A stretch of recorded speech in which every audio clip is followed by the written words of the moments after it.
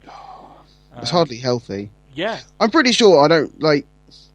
Especially when you hear, like the trials and tribulations of a WWE talent, I'm pretty sure they don't have time for a Snickers. Yeah. I'm pretty sure that if you were to ask the entire talent pool how many of them eat a Snickers regularly, I think probably about 99% of them would say, I probably haven't had one for the last couple of years. You know? Yeah. Oh, I mean... I just like, come on. Yeah. And guys, these adverts are shit. They're absolutely horrific. I don't know why. And the worst thing is, they're not even storyline specific. Like, Alicia Fox... Like, what was it? Who was it? Alicia Fox, Naomi, and Natalia are just backstage. Like, I know kayfabe's dead and all that lot. I accept it, but aren't Team Bad and Team Bella, like... I mean, I know it's not so much of a thing anymore, but... Yeah, there's the hell? absolutely nothing on this week's show about it, by the way. Even though that match apparently is still happening, so... Yeah. Oh, yeah. I forgot about that one. Oh, believe me, I'm quite happy that we didn't get anything in regards to that. But apparently that match is still happening, so... Could have had Emma. Alright, Big Show is out. He's face now, apparently, which I'm like, sure, I lose track, I don't even try, so I don't even try anymore. Big Show. That is all. Yeah. He tells us that Andre the Giant was the greatest giant because he was the first and the greatest. That sounds like how my daughter would describe why she likes something. Because it's yellow and it's awesome. It is the bestest. Yeah. Why is that your favourite? Because it tastes nice and it's my favourite. Okay, Big Show, sure. He wants to become the first 2-time Battle Royal winner because what better way to prove it means absolutely nothing than to win it twice and be doubly inconsequential. So that's it. You know, Social Outcasts come out. They say they're going to eliminate Show from the Battle Royal. Show says he doesn't know which one of them to knock out first. Do it to Bo first, and the only reason I say that is because it will only break his heart to see his friends knocked out in front of him. Or Bo. Spare him the emotional distress. That's what I say. Yeah. Kane comes out for the save. Big Show gives him a hug for thanks, but that only reminds him of all the time he had to spend with Dr. Shelby, so he chokes. I was going to say, it's like, you're not Daniel Bryan, you're not allowed to hug me. Exactly. He's the only man that's allowed to hug the Big Red Machine. So. Just permitted. That's right. Commentary announced that some girl band I've never heard of will do the American anthem this year at WrestleMania. Yep. Fuck you, WWE. I love Lillian Garcia, and so should you. She's a classy lady, Matt. Yeah, but Lillian Garcia hasn't done it for a while. I don't care. Lillian Garcia is an angel. Okay? She is a classy lady who deserves respect. So I'm going to... I'm just curious if anyone can just let us know who these girls are. I don't know who they are. Genuinely have no idea. The one thing I do know about them, though, is that they're not Lillian Garcia, and Lillian Garcia is an angel. Yeah. Okay. Yeah. No one talks about any smack to Lillian Garcia here on this show. No. Stan Hansen is revealed that he'll be inducted into the WWE Hall of Fame, one of the most successful gaijins in Japan. The man who was made famous by clotheslining so high he'll break your nose. Yeah, Yeah, pretty much. He did a lot of really good work in Japan. That's where he's most known. He did some stuff in America, but I think it's his runs in Japan that really got him over. He's one of those guys, almost a little bit like they're completely different characters and people, but in this instance, Hayabusa, you wouldn't have known of him that much if you didn't keep track of the Japanese circuit, right? So yeah, it's kind of the same thing there, but he's still worthy of an induction, right? So still, Fandango versus Chris Jericho. Yes, I will answer your question. Apparently, Fandango is still on WWE's payroll. He's still a talent. Apparently, he does still cry over spilt milk. Unlike I don't get that. I thought it was EC3, but still. I think the last time, Matt, do correct me if I'm wrong, I think the last time we've seen him on Raw was when we were at London. I was thinking, the last time we saw him, wasn't everyone Fandangoing again? Yeah, which that quickly became nothing, so... As always. Yeah. The match doesn't last long before Styles shows up. He calls Jericho Y2 Jackass over and over and over again. But Fandango, Matt, he's so bad that when Jericho is distracted, he still can't win. So, yeah, which I thought was quite funny. Jericho Code Breakers gets the win, gets the hell out of dodge when Styles runs into the ring. Styles says he's competed everywhere except for WrestleMania, and he wants the match against Jericho at WrestleMania. He looks like he tries to get his own name chanting, but doesn't really pay off because the fans were saving their voices to boo Roman Reigns, which is a much more important thing to do. So there is that. Ziggler versus Miz versus Sami Zayn turned into Stardust versus Sin Cara versus Zack Ryder. I really liked this. You really liked it? The only part I really liked was Owens. Yeah, Owens is always good. Like, baiting everyone with doing the ring announcing. Yeah, that was awesome. A man who's known around the world, who spent many years wrestling under a mask, and is like, like the generico quip. Yeah. It's like, good, I like this. And then it's Sin Cara, and I don't like it. Exactly. He did quite well with that. And now, instead of turning this match into a battle of the mid-carders, they turned it into the battle of the barely-carders. Of the lower mid-cards, yeah. During the match, the original participants come out, and clearly quite pissed off. We can all see where this is going here. The multi-man Intercontinental title match, which, as we would learn in the segment afterwards, turned into a 7-man ladder match. Which, Matt, the idea of that match isn't that bad, because one of the things that I've said before is that I think that WrestleMania suffered over not having a Money in the Bank ladder match the last couple of years. This is kind of taking its place, right? It's the Intercontinental title match with 7 guys in it, in a ladder match. I reckon that match will be like 10 minutes of chaos and mayhem. What you have to ask yourself, guys, would you rather have 10 minutes of chaos and mayhem or a singles match with a decent storyline? And there's no correct answer there. People just have different wants and likes. No, there's one correct answer there. Oh, okay, go on. Do tell us. Do educate us. Singles match with a story. Singles match, okay. Rather than I get what you're saying. I'm a little bit more open, I guess, to the idea of having... But to be fair, it might not even be to that extent. Like it could be to the point that we get like a reasonable amount of time. That sort of match got a fair amount of time last year. Yeah. When Bryan won it. Yeah. I almost forgot there was an Intercontinental title match like that last year. So yeah, so they're basically having the same thing again, essentially. Yeah. So, where this time they just hope that the winner doesn't have to give it up so quickly. Yeah, it doesn't have to end up retiring over the course of the year. That would be good if that didn't happen. Yeah. But it kind of shows you with WWE that they basically, when WrestleMania rolls around, they kind of just go back to their original plan, right? They go to, let's just have a multi-man match. I think a lot of people are wanting a card of singles matches. I think that's what people really want nowadays. I don't have much of a problem with it. I think you're going to have a lot of people here willing to take big bumps, and it's going to be, people are going to be taking big moves. It's 10 minutes of action. I can understand what people are thinking, though, but I'm not completely against it. I would have liked to have seen a singles match, but I think people are writing off this match just because it's fitting everyone in it. And I was quite adamant last week that I don't like them trying to fit people in. But here, I'm trying to keep myself upbeat and saying the match itself could be quite entertaining. So that's what I'll say there. We got Zack Ryder. Yeah, sure. Yeah, he's the one who's going to bring all the entertainment there. Sure. Awesome. Yeah, you know it. Yeah. Woo, woo, woo. Bro. As long as he stays hype, of course, then he can do it. No. So, Stephanie... That's it. That's how they're going to debut Mojo Rawley. He's going to do a run-in and he's going to cost Zack Ryder the match. Mojo Rawley doesn't deserve to be on that main roster. I don't like him at all. In fact, the last NXT taping I saw him at, he looks really out of shape, funny enough. Maybe that was just that taping.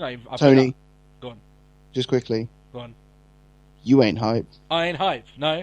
You ain't hype. No. Well, you know what? I think I'll be fine. I think I'll be fine not being hype. That's okay.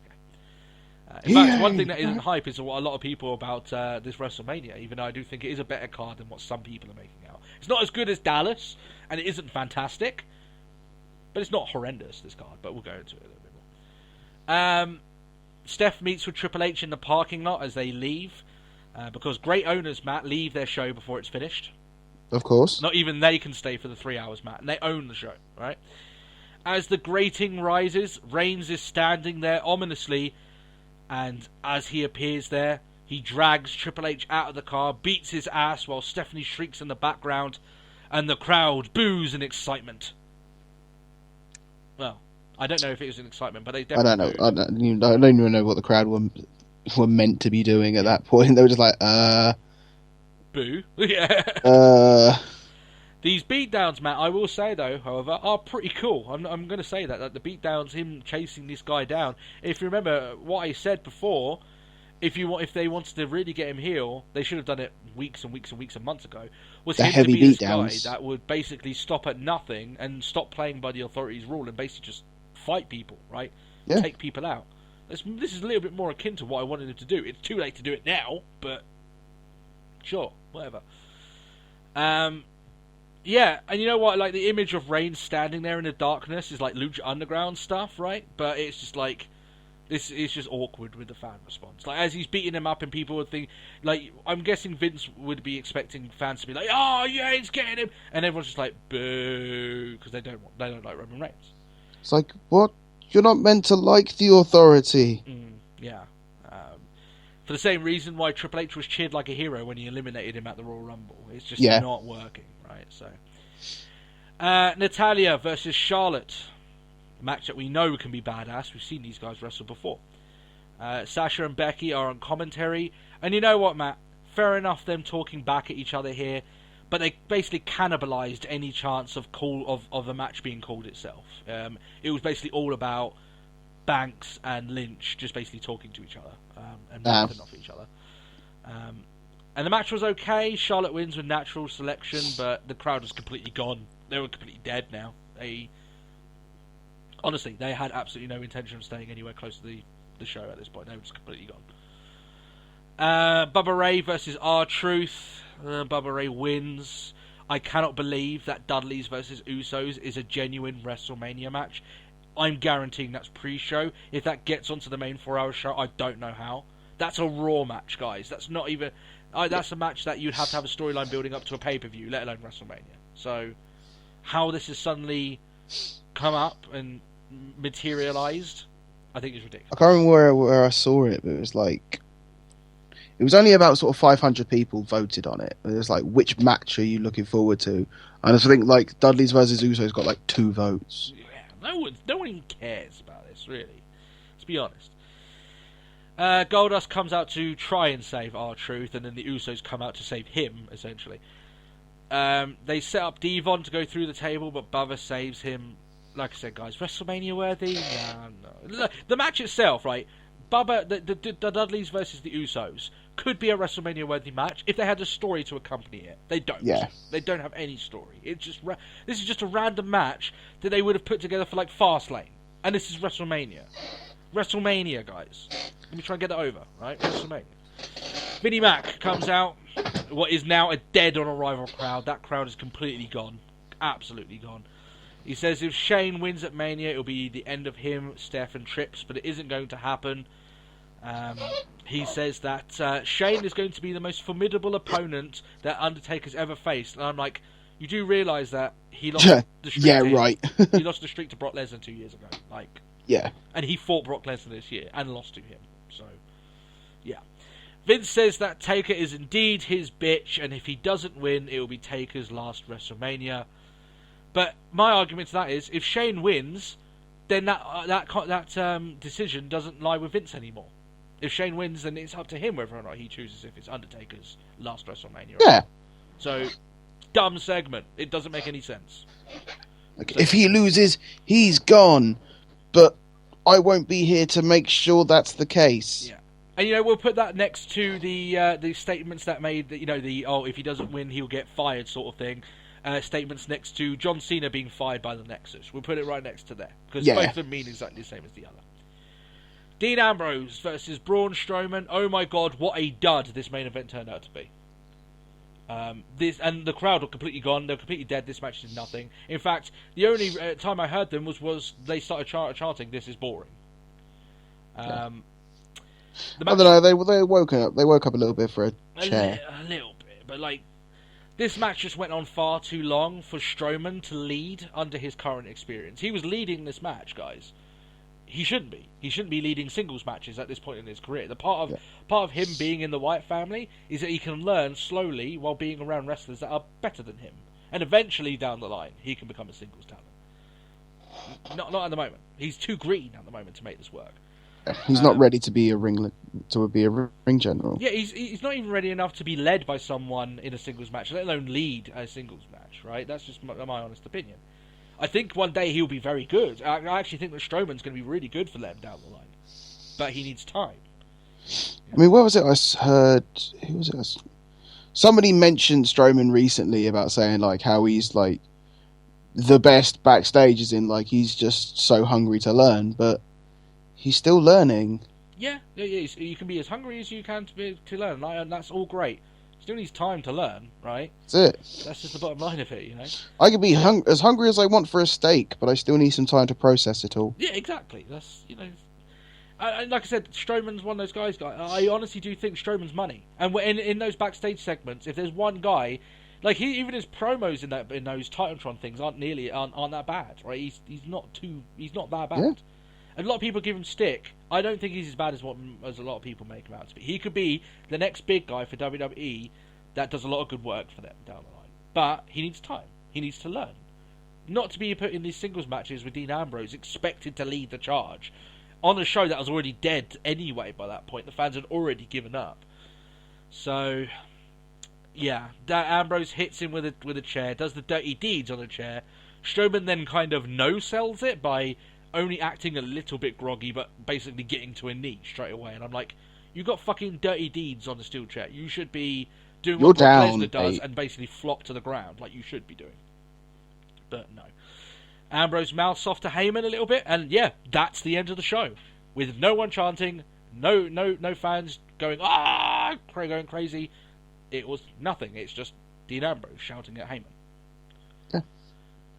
So Raw, ladies and gentlemen. Yeah, that was Monday Night Raw this week. I thought, Matt, this show was largely forgettable and boring.